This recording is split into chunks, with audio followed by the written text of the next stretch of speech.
a lessening of disease symptoms, a period during which such lessening occurs. For example, if let's say you have a cancer patient that is being treated by certain types of chemotherapy, and after a while, after having administered the chemotherapy, there doesn't seem to be any evidence of cancer. So that person exactly goes into a period called remission, okay, where either the symptoms have disappeared, or they've been lessened to the point where they're sort of out of the woods, so to speak. Okay, but you should never be get a full sense of security, because people who are in remission can possibly get out of remission and go back to the way things were before. You have to be very careful with it. Okay? Septicemia, we said a presence of pathogenic bacteria in the blood poisoning, systemic, pertaining to the whole body. Okay, manifestations of diseases: abscess, a localized collection of pus; adhesion, a uniting of two surfaces or parts that may normally be separated. That's, by the way, just to say something about abscess. Many times, you see this in surgery. They go in, they do some surgery on whatever, and sometimes the instruments may not be as sterilized as they should be. Okay, and then after a while, an abscess forms. Okay, an infection results, pussy area, and then you go back in and pick it up. Same thing with adhesions. That's another complication of surgery, where when you go in and cut, you have to separate connective tissue and muscle and all that. And sometimes what happens as a complication, the tissue adheres to one another when they shouldn't be. Okay, so you have something called adhesion. These are actual complications of procedures.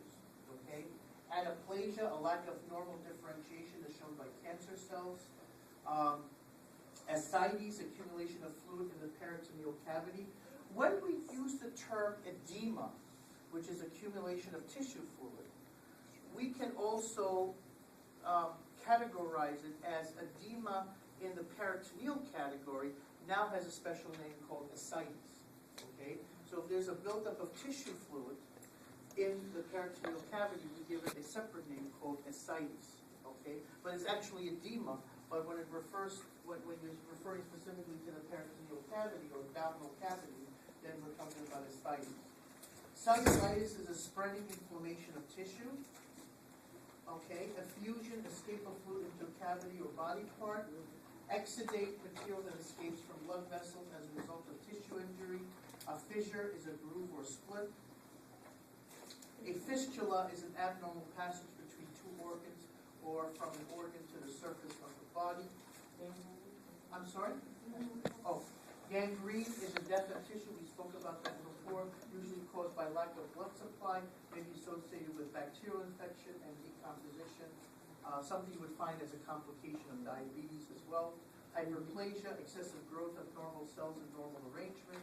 Hypertrophy is an increase in size of an organ without increase in the number of cells, may result in an increase in activity as in muscles. You see that, for example, when you're building body mass, when you're going to the gym and you get these big biceps, that's called hypertrophy. Okay, that's actually good. Okay, as a result of working out in the gym. But you could also have something called compensatory hypertrophy, like, for example, when you have a heart attack and the heart gets damaged. The result of the heart getting damaged, the heart will actually increase in size. You ever hear of an enlarged heart?